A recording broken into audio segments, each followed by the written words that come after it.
Welcome to class. I'm Trevor and I post D&D videos. I tend to focus on inspiration and making your 5e experience better, whether you're the player or the DM. In this video, I want to focus on roguish archetypes and how you can take inspiration from Magic the Gathering for your next rogue in 5e. This video is going to come in 3 parts. First, I'll break down all of the different roguish archetypes very briefly and some cards that you could take as inspiration for your next rogue.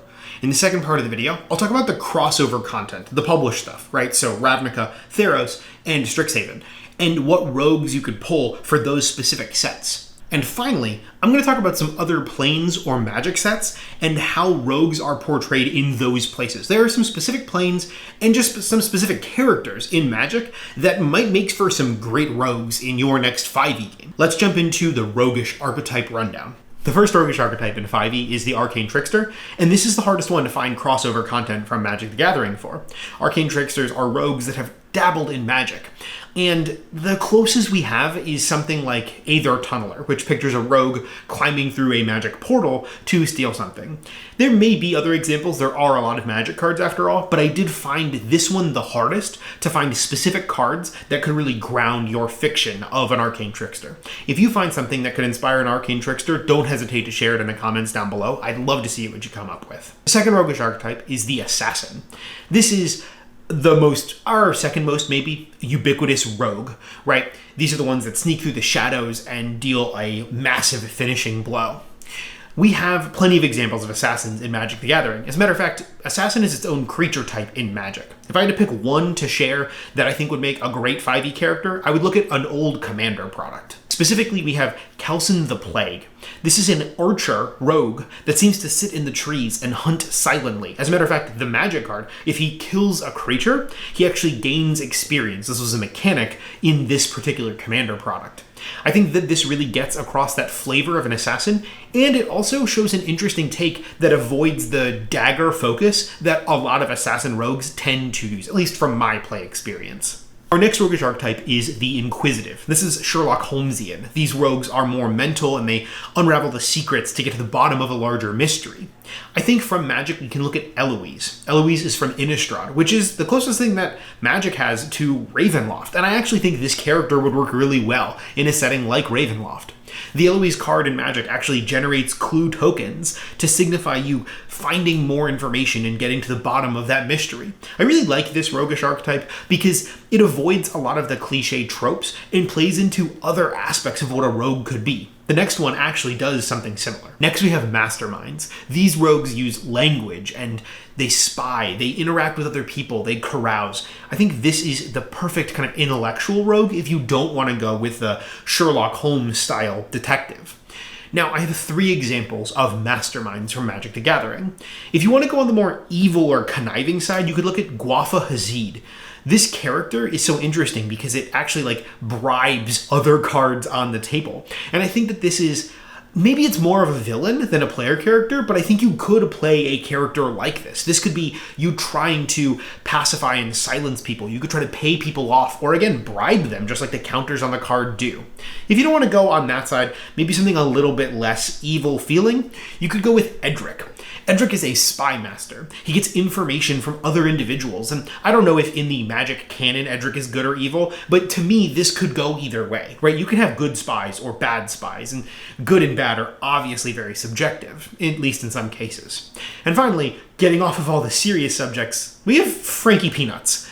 Now, this is obviously kind of a joke. It's a joke Magic card, literally. It's from one of the unsets, but I think a character like this kind of cliche mob boss style character, but a Loxodon version of that, is just hilarious to me, and that juxtaposition is something that I really enjoy in my 5e games, so I'm all for it, especially if your games are more on the humorous side. I think rogues can sometimes have a hard time fitting into a game like that, and a character like Frankie Peanuts would fit right in. Next we have Phantom Rogues, and these are the ghost rogues. They live on that border between life and death, and I think Ghostly Pilferer does a really good job codifying this and showing you an image of what a Phantom Rogue could do. Scout rogues are the cliche spies. They can get around cities quickly, they can avoid police or other authorities. They can also find traps, and that's why I think Nimble Trap Finder is a really great example of a scout rogue. This is a rogue that, yeah, they may be able to deal damage, they might be acrobatic or what have you, but their focus is on something else. They're trying to quickly get in, grab the prize, and get out without being caught by it. Next, a roguish archetype that has a special place in my heart because we have a player at our table who's playing a Soulknife rogue. These rogues are kind of like assassins in that their goal is often to assassinate, but their weapons are spectral blades, and that flavor is very specific. They can attack someone and not leave any kind of trace behind. We actually have a character from Magic's lore that fits this really well, and that's Kaya. Kaya is able to kind of flicker in and out of reality, and she can summon these spectral blades. She also hunts ghosts. It's super dope, and I think her character would be a great inspiration for a Soulknife rogue. Closing out the list, we have two more. The first is Swashbuckler, and rather than looking at rogues, I would strongly suggest you look at the pirates of Magic the Gathering. If you don't want to play a human pirate, why not play Ragavan? He's probably tearing up Modern still, at least I know he was at some point, but this is a monkey pirate, and if I get to play in a 5e game as a player character, I want to play a monkey pirate, and I don't see why you couldn't make a monkey pirate that is a rogue. Obviously, you could also go with like Swords Bard, but I think that this fits really well, and like Frankie Peanuts, I think it can kind of shrug off that cliche of being the brooding rogue if you don't want to play a rogue like that. And finally, we have thieves. There are plenty of thieves displayed in Magic the Gathering. Some of them are more creepy, some of them focus on magic items, some of them focus on artifacts, some of them steal creatures. There's a lot. I got two examples of thieves for your next 5e game based on Magic cards, and the first has got to be Tiny Bones. I know it's another goofy example, but that's just where my brain goes, especially with this class. He's a tiny skeleton, and look at the art. It's just perfect in so many ways, and I want to add this to a 5e game, whether it's a player character or an NPC. I adore Tiny Bones. I'm fully on Team Tiny Bones. If you want something more serious, something that fits more into the kind of cliche, there's nothing wrong with that, you can go with something like Robber of the Rich. This is Robin Hood for all intents and purposes, and that is a way to play a thief that doesn't deal with the inter-party conflict of stealing from your party, which I know never ends well at my table. Heck, it barely ever begins at my table. So Robber of the Rich or Tiny Bones would be my examples of thieves from Magic to inspire your next 5e character. Alright, in existing crossover content, let's start with Ravnica. And in Ravnica, we have two guilds specifically that I think rogues fit the best for. The first has gotta be Dimir. I mean, this guild is said to not exist, or at least in the past it didn't exist. It was a secret guild, and that works perfectly for this concept, right? Like these spies and thieves and assassins. Rogues would definitely fit into this. I think second up would be Rakdos. Rakdos has the carnival element to it, and you have like fire jugglers and dancers, and while this might feel a little bardish, I do think that line between bard and rogue is kind of flexed here, and I think some of the Rakdos performers would fit for the roguish archetype. In Theros, we're going to look at the blue-black color combination again. Those two colors tend to match the color identity most often associated with rogues in 5e.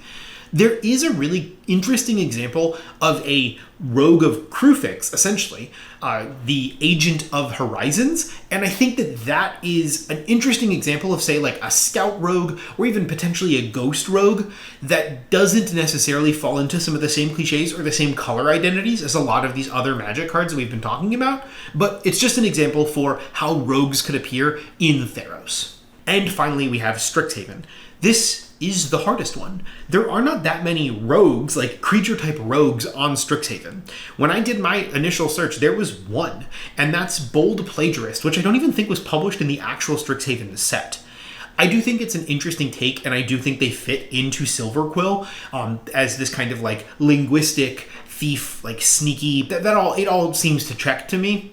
But in addition to that, I think if I had to make a rogue, or especially as a DM, if I was making a rogue in Strixhaven, they might be a rogue warlock or a rogue-ish warlock, right? Like, And it would be a member of the Auric, that secret society on Strixhaven that's kind of pulling things under the radar and trying to make magic more equal, or however it's phrased, right? Like tempting students away from their studies. I think that seems particularly roguish, although a lot of the Auric cards are warlocks rather than rogues. I think it fits, and I'd be comfortable running something like that. But again, probably more like a villain than a player character.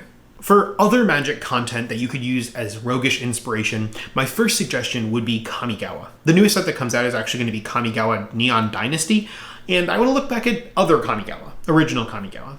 And specifically, I want to look at the card Sakashima. Sakashima is a shapeshifter rogue, and I really love that flavor, and it makes me want to build a changeling rogue character that uses the changeling feature as well as like a disguise kit to take on many forms. I don't know, that just seems really fitting, and Sakashima is a really good kind of jumping off point for a character like that. If you don't want to go that route, you could also look at the Marrow.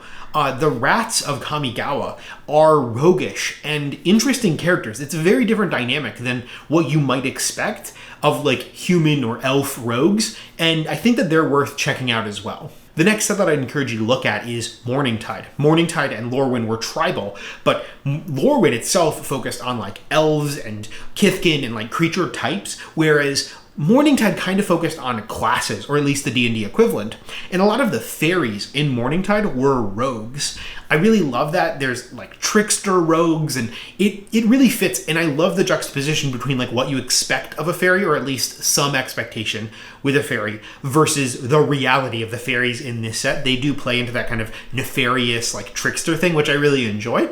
And even cards like Knowledge Exploitation, they show off this prowl mechanic that involves dealing damage with a rogue and sneaking in. I love that flavor, and I love to kind of wrap that into my D&D character or an NPC if I'm the DM. And the last set that I encourage you to look at is Zendikar. Before we had the Adventures in the Forgotten Realms crossover set, Zendikar was the closest thing we actually had to Magic and D&D meeting up. Zendikar was this plane of exploration and questing and trying to find these magic items and putting together a party. There's a lot of rogues in blue and black specifically on Zendikar. There's a lot of thieves. I remember Thada Adel specifically, this like merfolk thief that would try to steal artifacts from other players. I think that that's a great example. I know in the newer Zendikar sets, there were a lot of rogues that involved milling or kind of stealing information from the player that you were attacking in a game of Magic. I think that that gets across the flavor of rogues pretty well as well, at least as well as you can in a game like Magic, right? That doesn't have the narrative focus as much as 5e does. But those are the sets that I would strongly encourage you to look through if you're trying to look for inspiration for your next 5e rogue. So that's the class inspiration for rogues. Hopefully seeing this crossover between Magic and D&D helped you visualize your next 5e rogue. If you come up with a different Magic card that inspired your next 5e character, drop it in the comments down below because I'd love to hear it. If you have a suggestion for the next class I should cover in the next video, please let me know because I'd love to, and I'm planning on doing one of these for each of the classes. And potentially for villain ideas as well, because I think that there are a lot of rich villains that you can pull from Magic the Gathering into your next 5e game. But if any of that sounds interesting, subscribe to the channel, and as I always say, be safe, make smart life choices.